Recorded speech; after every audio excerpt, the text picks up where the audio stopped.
Halo Jenius, pada pembelajaran kali ini kita akan belajar materi kelas 5 tema 7, yaitu peristiwa dalam kehidupan. Nah, pelajaran yang akan kita pelajari hari ini adalah untuk mata pelajaran Bahasa Indonesia dan IPA. Apa saja sih yang akan kita pelajari untuk materi Bahasa Indonesia dan IPA? Oke, kita simak baik-baik ya. Yang pertama, kita mencermati informasi penting dalam teks narasi sejarah. Nah, apa sih yang dimaksud dengan teks narasi sejarah itu? Apakah kalian sudah pernah mendengarnya? Nah, ini dia. Teks narasi sejarah adalah teks yang berisi tentang cerita peristiwa sejarah yang terjadi pada masa lampau. Nah, tidak bisa kita pungkiri bahwa kita itu harus harus mengetahui sejarah bangsa Indonesia itu seperti apa gitu ya. Bagaimana sih kok kita pernah dijajah, terus bagaimana kita bisa merdeka gitu ya. Nah, jadi kita harus bisa memahaminya melalui teks narasi sejarah. Kemudian, peristiwa sejarah tersebut disampaikan berdasarkan fakta yang terjadi dan disampaikan dalam bentuk narasi atau urutan cerita. Jadi kalau namanya peristiwa sejarah itu harus sesuai dengan yang terjadi di lapangan. Jadi yang benar-benar terjadi, tidak boleh ditambah-tambahin ya, tidak boleh di karangan orang lain ya, tidak boleh hanya imajinasi seperti itu. Nah, selanjutnya melalui teks narasi sejarah, kita dapat mengetahui berbagai peristiwa sejarah yang pernah terjadi di Indonesia ataupun di negara lain. Misalnya, kita bisa mengetahui sejarah kerajaan yang ada di Indonesia. Kita mengetahui sejarah bagaimana Indonesia merdeka. Kemudian, kita bisa mengetahui sejarah bagaimana sih terbentuknya NKRI itu seperti apa, gitu ya. Nah, itu bisa kita pelajari melalui teks narasi sejarah. Kemudian, untuk mengetahui seluruh informasi peristiwa sejarah, kita bisa mencermati dan menggali isi teks dengan berbagai cara. Nah, bagaimana caranya? Kita bisa menggunakan atau menjawab pertanyaan-pertanyaan yang telah disajikan. Nah, sekarang pertanyaannya, bagaimana sih cara membuat pertanyaan? Seperti itu kan ya? Nah, cara membuat pertanyaan. Atau di sini, kata lainnya adalah mengelompokkan informasi teks narasi sejarah. Kita dapat mengelompokkan informasi-informasi tersebut menggunakan kata tanya 5W plus 1H. Masih ingat apa itu 5W plus 1H? Fungsinya untuk apa? Kegunaannya untuk apa? Masih ingat? Oke, kita bahas satu persatu ya. Yang pertama adalah kata tanya apa. Ya, kata tanya apa digunakan untuk menanyakan nama atau jenis peristiwa yang terjadi dalam sebuah teks. Misalnya, apa yang terjadi pada tanggal 17 Agustus tahun 1945? Nah, jadi pertanyaan itu kan menanyakan bagaimana atau apa sih peristiwa yang terjadi, gitu ya? Menanyakan jenis peristiwa apa yang terjadi di situ, gitu. Nah, selain kata tanya apa, kemudian ada kata tanya kapan atau when. Kata tanya kapan itu menunjukkan waktu terjadinya peristiwa. Misalnya seperti ini. Kapan Indonesia merdeka? Nah, berarti kan dia menanyakan waktu kapan sih? Misalnya harinya hari apa? Tahunnya tahun berapa gitu ya. Jadi kapan itu menanyakan waktu. Selanjutnya, kata tanya di mana atau where itu menanyakan tempat berlangsungnya peristiwa dalam teks. Maksudnya bagaimana? Misalnya seperti ini. Di mana teks proklamasi dibacakan? Nah, berarti kan menanyakan tempat di mana gitu kan. Jadi di mana itu menanyakan tempat berlangsungnya peristiwa. Kemudian kata tanya siapa, ya kata tanya siapa itu menanyakan tokoh atau pelaku yang terlibat dalam peristiwa yang terjadi di dalam teks. Misalnya seperti ini. Siapa yang menjahit bendera merah putih? Nah, kemudian, siapa yang membacakan teks proklamasi? Lagi, siapa yang mengibarkan bendera merah putih pertama kali? Nah, berarti kan itu menanyakan tokoh atau pelaku atau orangnya siapa namanya. Seperti itu ya. Kemudian, kata tanya mengapa atau why. Kata tanya mengapa itu menanyakan penyebab atau alasan terjadinya peristiwa di dalam teks ya. Contohnya seperti ini. Mengapa sih kok negara Eropa itu pernah menjajah Indonesia? Misalnya begitu ya. Berarti menanyakan sebuah alasan gitu. Kemudian kata tanya bagaimana atau how itu menanyakan cara atau keadaan ya. Contohnya seperti ini. Bagaimana caranya Indonesia bisa merdeka? Gitu ya. Jadi untuk menanyakan cara atau keadaan itu menggunakan kata tanya bagaimana.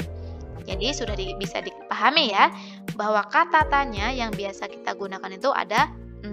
Selanjutnya, selain itu kita juga bisa menggali informasi teks narasi sejarah secara lisan ya.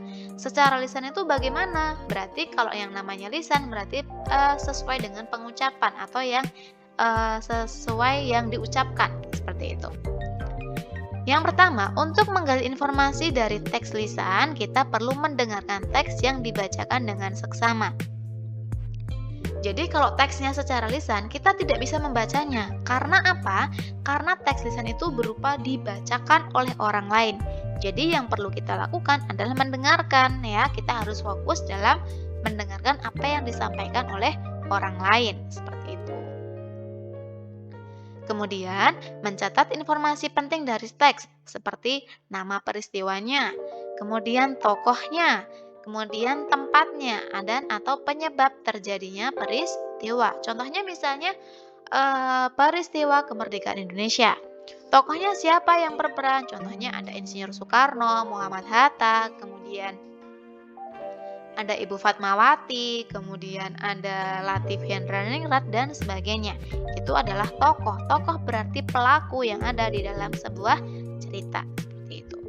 Kemudian tempat dan juga penyebab terjadinya peristiwa. Jadi itu harus kita catat agar kita tidak lupa ketika kita akan menyampaikan informasi kembali.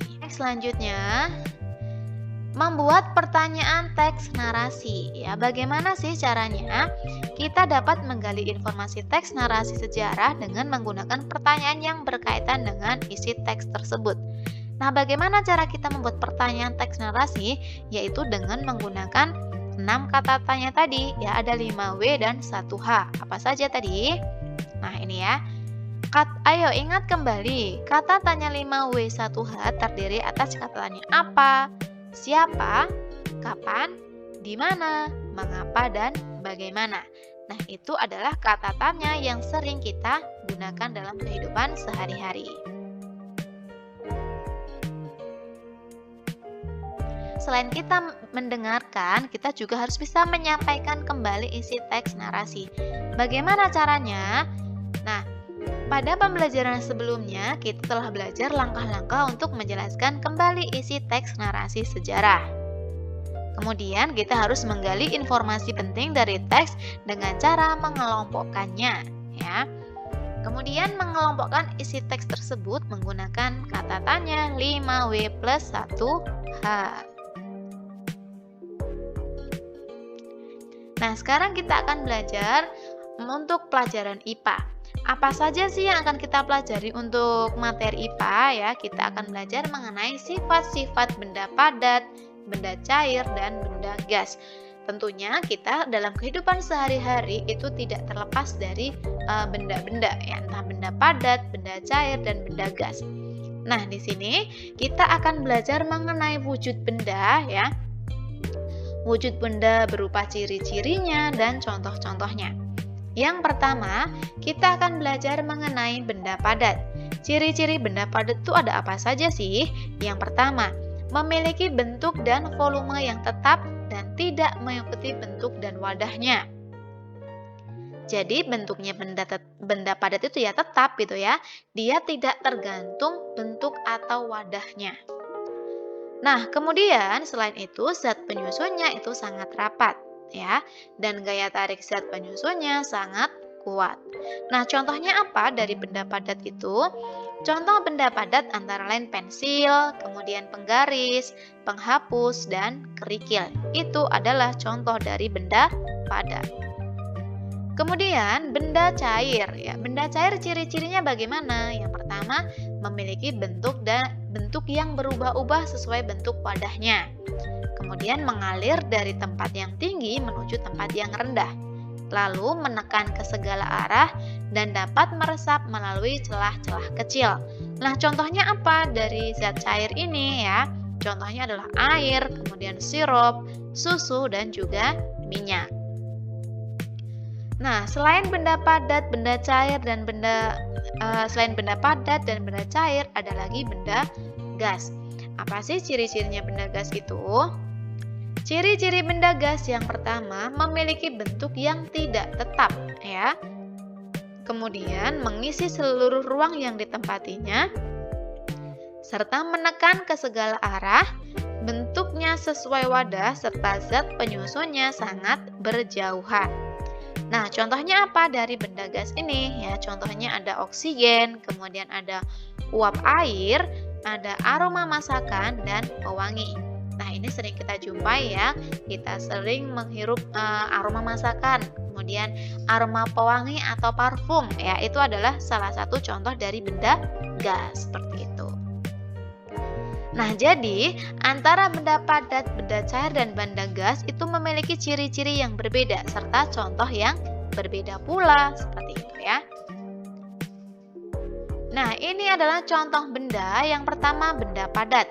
Contohnya di sini ada lemari, kemudian ada buku, ada rak, ada laptop, ada lampu, dan sebagainya. Kemudian ada benda cair, di sini contohnya adalah air. Kemudian ada benda gas. Benda gas ini contohnya adalah asap ya. Asap kendaraan bermotor, kemudian asap pabrik, itu termasuk benda gas.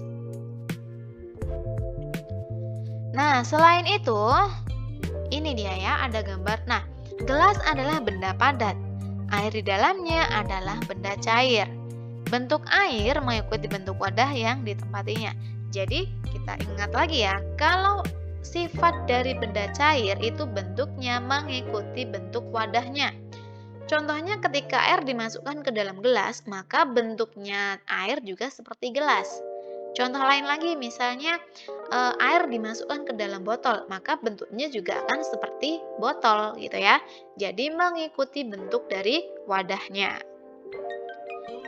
Kemudian, selain kita belajar mengenai ciri-ciri benda, kemudian contoh benda padat, benda cair, dan benda gas, kita juga belajar mengenai perubahan wujud benda. Ada apa sih yang pertama? Yang pertama adalah membeku. Apa artinya membeku? Membeku itu adalah perubahan benda cair menjadi padat. Contohnya adalah es batu ya. Misalnya dalam kehidupan sehari-hari kita bikin es batu. Es batu kan awalnya dari air ya, kemudian air dimasukkan ke kulkas atau freezer, lama-kelamaan akan menjadi es batu. Nah, itulah perubahan yang awalnya cair menjadi padat yang disebut dengan membeku, seperti itu. Kemudian yang kedua adalah mencair. Mencair itu adalah perubahan dari padat menjadi cair. Contohnya adalah es krim yang meleleh. Jadi mencair ini adalah kebalikan dari membeku ya.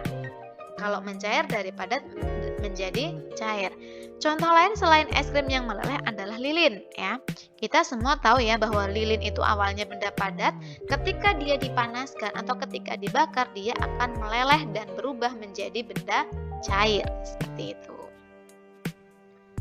Kemudian selanjutnya adalah menguap. Menguap itu adalah perubahan benda cair menjadi gas, contohnya air mendidih. Nah, kita pasti pernah ya kita pernah memasak air. Pada saat kita memasak air, awalnya kan berupa benda cair ya. Kemudian setelah mendidih akan keluar asapnya. Nah, itu adalah contoh dari benda gas. Jadi perubahan dari cair menjadi gas namanya menguap ya. Selanjutnya masih di perubahan wujud benda ya. Yang selanjutnya adalah mengembun. Mengembun adalah perubahan dari benda gas menjadi benda cair. Contohnya adalah bulir-bulir air. Contohnya seperti ini. Pada saat pagi hari kita biasa melihat titik-titik embun di pagi hari atau di daun-daunan. Nah, itu merupakan contoh peristiwa mengembun seperti itu ya. Contoh lain lagi, misalnya kita lagi punya air panas dimasukkan ke dalam gelas kemudian ditutup. Setelah dingin di dalam tutup gelas itu terdapat titik-titik air, yaitu juga merupakan contoh peristiwa mengembun. Selanjutnya adalah menyublim. Menyublim adalah perubahan dari padat menjadi gas. Contohnya adalah kamper. Kamper atau kapur barus kan awalnya berupa benda padat, tetapi lama-kelamaan dia akan habis, akan berubah menjadi gas. Itu merupakan contoh perubahan menyublim ya. Kemudian mengkristal. Mengkristal adalah perubahan benda gas menjadi benda padat. Contohnya adalah butir-butir salju. Nah, karena kita sudah mempelajari materi bahasa Indonesia dan IPA, maka saatnya kita untuk membahas mengenai contoh soal. Oke, sudah siap ya? Contoh soal nomor 1. Sebuah karangan yang disajikan secara kronologis sesuai dengan urutan atau kejadian dan memilih konflik dinamakan A. Narasi, B. Eksposisi, C. Deskripsi, atau D. Persuasif. Ayo, jadi yang berdasarkan urutan waktu adalah teks, yang benar adalah yang A, benar ya, teks narasi. Oke, selanjutnya kita ke soal nomor 2. Kata tanya yang tepat untuk menanyakan penjelasan mengenai proses terjadinya sebuah peristiwa adalah A. Apa? B. Kapan? C. Mengapa? Atau D. Bagaimana? Jawaban yang tepat adalah yang D. Bagaimana ya, karena menanyakan prosesnya ya. Untuk menanyakan proses atau cara itu adalah yang bagaimana. Kemudian next soal nomor 3. Berikut ini yang tidak terdapat di dalam teks narasi adalah A. Alur cerita, B. Tokoh, C. Konflik, atau D. Pemanis cerita. Jawaban yang tepat adalah yang D. Pemanis cerita. Selanjutnya ke soal nomor 4. Benda dapat mengalami perubahan wujud. Perubahan wujud benda dari gas menjadi cair dinamakan A. Mencair, B. Menguap, C. Mengembun, atau D. Menyublim. Jawaban yang tepat adalah yang C. Mengembun ya, karena perubahan dari gas menjadi cair. Selanjutnya ke nomor 5. Nah, benda di samping bila dibiarkan lama-kelamaan akan habis. Peristiwa itu dinamakan A. Menyublim, B. Menguap, C. Mengkristal, atau D. Membeku. Nah, jadi ini adalah gambar kapur barus yang lama-kelamaan akan habis. Berarti adalah contoh peristiwa apa? Jawaban yang tepat adalah yang A. Menyublim ya, karena perubahan dari benda padat menjadi benda gas. Sekarang latihan soal ya, jadi giliran kalian untuk mengerjakan soalnya ya. Kalian hanya menulis jawabannya saja di buku catatan ya. Oke, next nomor 1. Sumber utama untuk menemukan makna dari kata baku adalah A. Buku referensi, B. Buku teks pelajaran, C. Surat edaran pemerintah, atau D. Kamus Besar Bahasa Indonesia. Selanjutnya ke soal nomor 2. Kapan para pemuda membawa Bung Karno dan Bung Hatta ke Rengas Dengklok? Nah, jawaban yang tepat untuk menanyakan pertanyaan di atas adalah A. 16 Agustus 1945, B. Jalan Pegangsaan Timur nomor 17 Jakarta, C. Diantar oleh Yusuf Kunto menuju Rengas Dengklok, atau D. Agar mengumumkan proklamasi kemerdekaan Indonesia secepatnya. Soal nomor 3. Pengharum ruangan atau kapur barus lama-kelamaan akan habis menunjukkan adanya peristiwa A. Mengembun, B. Menguap, C. Menyublim, atau D. Mengkristal. Selanjutnya ke soal nomor 4. Air yang dipanaskan terus-menerus lama-kelamaan akan habis. Peristiwa ini merupakan contoh A. Mencair, B. Menguap, C. Membeku, atau D. Mengembun. Selanjutnya ke soal terakhir ya, soal nomor 5. Mentega yang dipanaskan akan mencair. Perubahan yang terjadi pada peristiwa tersebut adalah A. warna, B. wujud, C. bau, atau D. rasa. Terima kasih sudah menonton video pembelajaran kali ini. Jangan lupa like, komen, dan subscribe, serta klik tombol lonceng untuk mendapatkan notifikasi pembelajaran berikutnya. Dan juga follow akun sosial media kita di Instagram @rumahbelajarjenio, @kakakjenio, serta di akun TikTok @kakakjenio untuk mendapatkan tips and trik cara mudah mengerjakan soal. Sampai ketemu di video selanjutnya. Bye-bye.